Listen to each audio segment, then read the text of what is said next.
The Ringer Gambling Show is brought to you by FanDuel. Week 1 of college football is finally here, and FanDuel is kicking things off with a no-sweat bet just for you. That means you can place any bet on college football this week, and if it doesn't hit, you get back in bonus bets, whether you're riding with your alma mater, like me riding the Qs plus the 13.5, or back in the top 10 matchup. FanDuel has you covered with live betting, game props, alternate lines, and more. So bet confidently, because with a no-sweat bet, even if your first miss comes with a second chance. Download the FanDuel app now or head to FanDuel.com/gamblers to get started.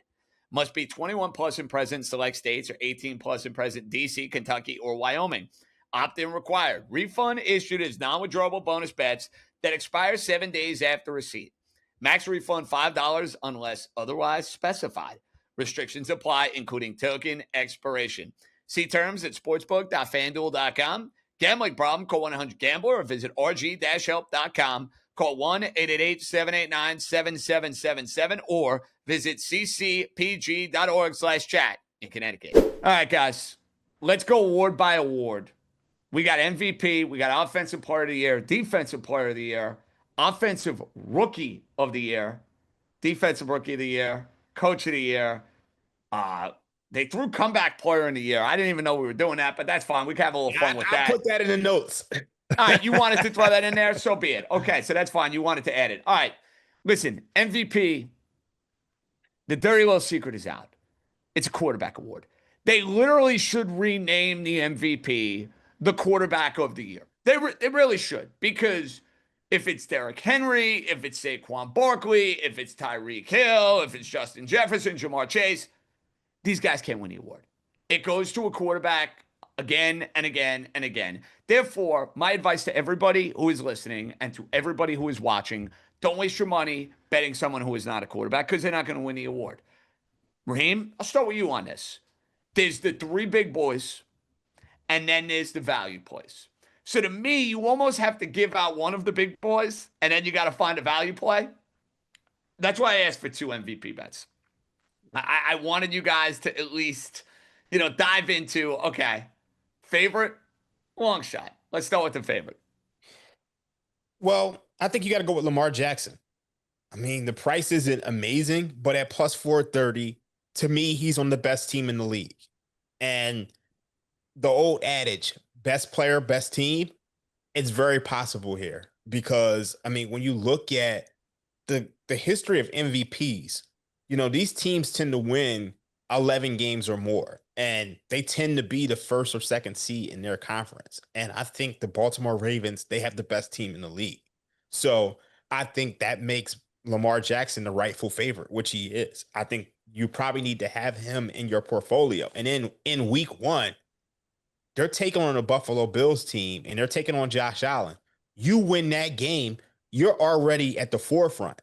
And just to give you guys a little preview of week 1, the Buffalo Bills secondary is bombed out and depleted. I mean, they signed Jordan Poyer, who looked like a corpse for my team a year ago, might I add, and now is back on the Buffalo Bills. Just throwing that out there, Raheem. In the opening game of the year, Lamar Jackson has an opportunity to have a big day against Josh Allen. So right away, you got to have Lamar Jackson in your portfolio. Now, as a long shot, I like Jordan Love. You're talking about a guy who last year, he was top 10 in EPA per play, and he was banged up almost the entire year. Tore his MCL in week 1.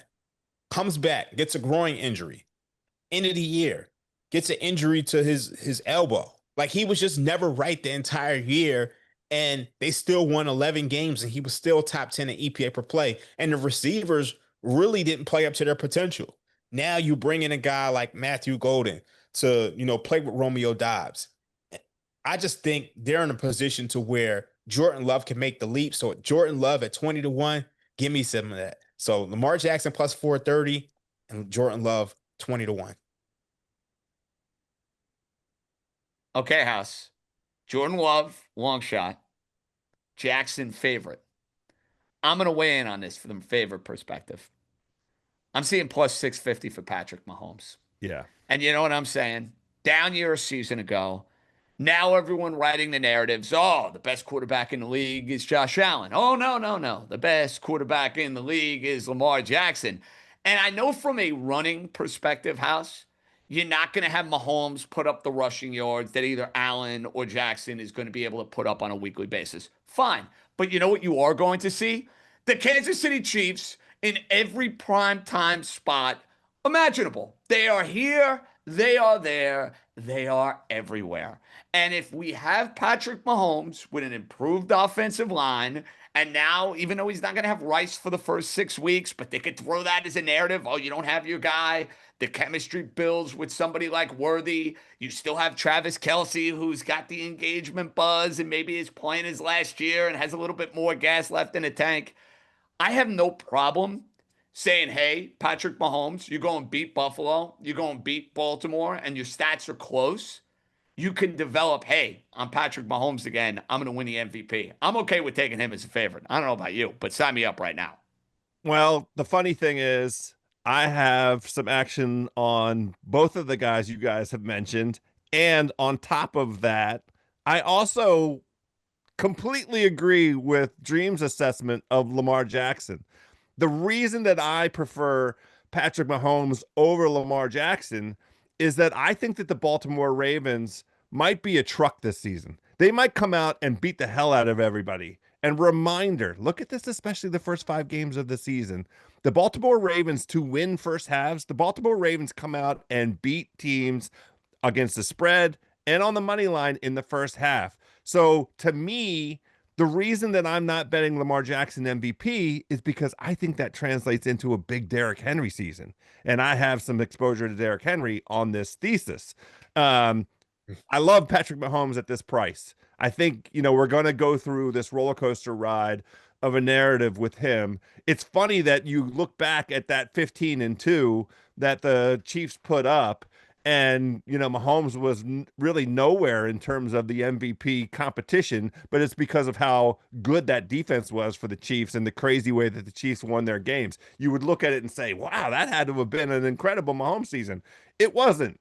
I do think this season we're teed up for it. I think that your observation with Mahomes in terms of that offensive line, and they're going to establish the run a little bit, which creates the opportunity to get into some play action that they didn't really run a ton of last year, I don't think. And that means that Mahomes can get vertical again. Xavier Worthy was a revelation. Hollywood Brown, they need him healthy all season. That's the important part for him. They'll get Rashee Rice back. So whatever happens over the first 6 weeks, remember this is a narrative award. It's the end of the season. Do we see Superman stuff out of Mahomes at the end of the season? I say yes, and I think the Chiefs are well positioned to hit this man the MVP one more time. Well, So we love I do that. like the Mahomes play. The thing for me was I actually wanted to wait in season You and think try. you'll get a better Makes number sense. than plus 650? Yeah, I mean, you're talking about a team last year 15-2. Obviously, they were, like they won like 13 one-score games or whatever. How many it was? It just was, I mean, they caught every break in the world. And they start off the season with a rather tough schedule. Chargers, Eagles, I mean, you're at the Giants, then the Ravens, at the Jaguars, and then the Lions. I think they're not going to do as well in those one score games this year.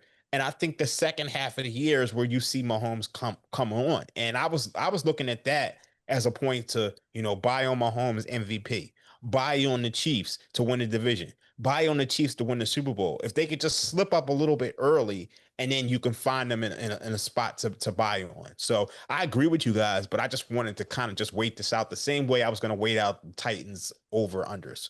So I get that, Mhm. but they're also more than capable of being the team to pull Yeah. rabbits out of the hat because the Chiefs always seem to pull rabbits out of the hat. House, why Jordan Love? What's the case for him in MVP? Dream made it. I think Green Bay very quietly had a great offseason. And the thing that really held them back last season was two aspects on offense. It was indeed the fact that the Jordan Love was injured the entire season. He went down to Brazil and got hurt on that bum ass field. I really hope that they got some of that figured out. If we're going to keep sending teams on these international expeditions, you got to have the playing surface, proper for the men. And then that receiver room, underperformed all season long. I think they were in the top 5 of drops in terms of balls that should have been completed, and they just really couldn't get it figured out. I think Matthew Golden's going to be a revelation. I think that this Packers offense is built for vertical, and Jordan Love certainly has it. We saw it 2 seasons ago. I think we're going to go back to 2023 and then see a 10% to 15% improvement there. And I think Green Bay is poised to win the NFC North. And so when you get to, you have to have double-digit wins. So Green Bay wins the division. Green Bay wins 12 or 13 games because very quietly, their defense is improved. It's greatly improved. Jeff Hathley was very good in terms of scheme. He really got them headed in the right direction. I think Green Bay is under the radar, and Love, with an improved receiver room, to Dream's point, is a nice play at 20-1.